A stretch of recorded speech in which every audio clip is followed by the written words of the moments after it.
قدیم بغداد میں دو بہنیں تھیں، ایک ملیحہ حسن پر ناز، دل میں غرور، میرا نصیب کسی عام انسان کے لیے نہیں۔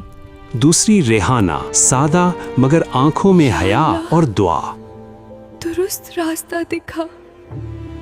ایک دن دروازے پر گرد میں اٹا ایک مسافر آیا، بولا میں دولت نہیں نیت لے کر آیا ہوں، کسی نیک ہمسفر کی تلاش ہے۔ ملیحہ ہنس پڑی، میں فقیر کے ساتھ؟ ہرگز نہیں۔